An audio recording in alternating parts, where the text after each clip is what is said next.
En este video aprenderemos sobre suma de vectores por el método gráfico. Método del polígono. Se le conoce como método del polígono porque al finalizar la suma se formará una especie del polígono con varios lados dentro del plano cartesiano. Para poder desarrollarlo tenemos un ejemplo el cual dice así. Un automóvil parte del punto A y se desplaza 8 kilómetros hacia el norte y luego 6 kilómetros hacia el este. ¿Cuál es su desplazamiento resultante? Lo primero que tenemos que realizar es definir una escala para poder trazar los vectores. ¿Por qué? Porque los kilómetros no los podría trabajar en un plano cartesiano, así que coloco una escala definida por mí como 1 centímetro igual a 1 kilómetro para poder trazar estos vectores. Ya que tengo definida mi escala, comienzo a trazar los vectores en mi plano cartesiano. Coloco entonces mi plano cartesiano, coloco entonces mi primer vector partiendo del origen, siempre partiendo del origen porque es el punto donde nacen todos los vectores. Y como el problema nos menciona parte de un punto A, nos indica que el origen será un punto llamado A. Este punto que está acá y de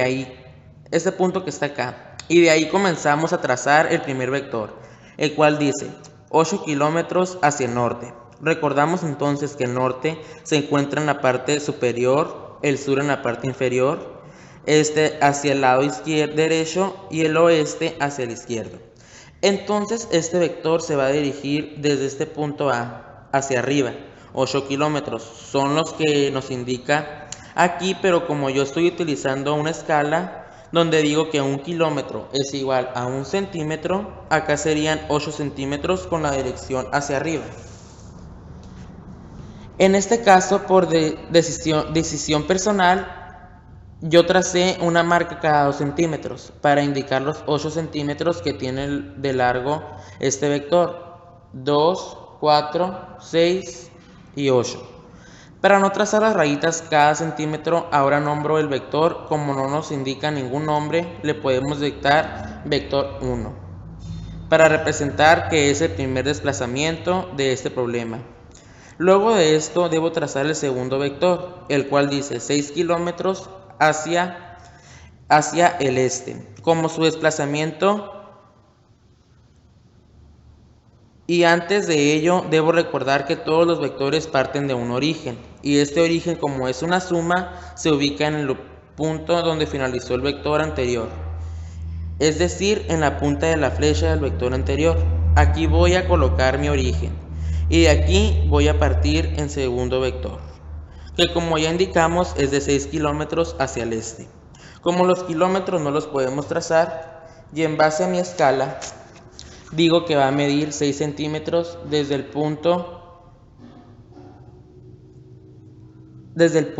hasta la punta de la flecha del segundo vector, y de la misma forma que el vector anterior indico cada 2 centímetros, una medida 2, 4 y 6 dirigido hacia el este, que recordamos que se encuentra siempre hacia el lado derecho del plano cartesiano. Ahora, de la misma manera que el caso anterior, nombro este vector como vector 2, que es el que nos indica el segundo desplazamiento del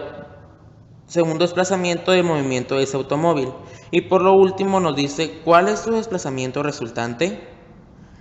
Este es la incógnita, y recordamos entonces que el desplazamiento resultante será el cambio de posición desde donde parte el origen, es decir, en el punto A, que nos indica acá arriba hasta donde finaliza el automóvil.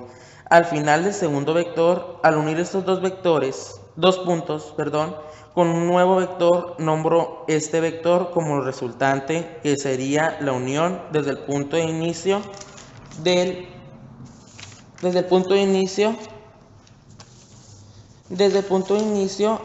sistema hasta el final del último vector.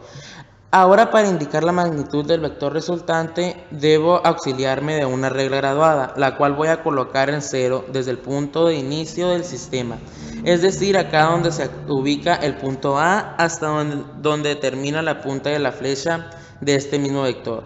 Al colocarlo mi regla graduada en posición de 0, donde comienza el vector, observamos que este finaliza en 10.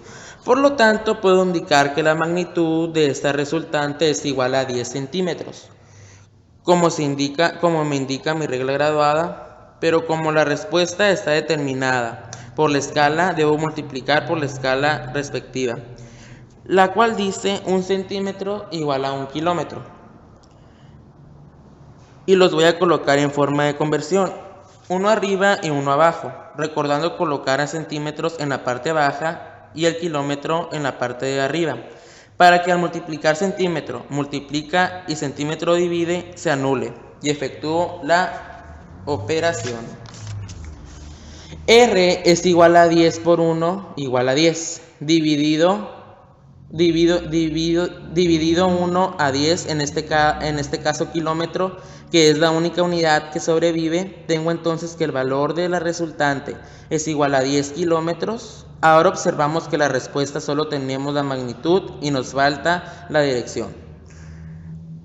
Por eso es un nuevo vector, así que para indicar la dirección debo auxiliarme de un transportador de ángulos y lo voy a colocar en posición inicial en el origen del sistema. Ya que lo coloqué en el origen del sistema, debo verificar que su posición sea la correcta. Para ello, debo verificar que se encuentre en 0 sobre su lado derecho, en 180 o en 0 como podemos observar del otro lado, sobre el origen. Para poder determinar que esté bien colocado y también determinar que esté en 90 grados para cumplir un ángulo recto, ya que se encuentra bien colocado, empiezo a contar los ángulos, recordando que los ángulos se miden en el sentido contrario de las manecillas de reloj, comenzando desde el que es el que determinamos como 0 grados. Así que comienzo entonces a contar 10, 20, 30, 40, 50 y sigo contando 1, 2 y 3. Cruza a 53 grados. Por lo tanto, mi resultado final sería que la resultante es igual a 10 kilómetros dirigido a 53 grados.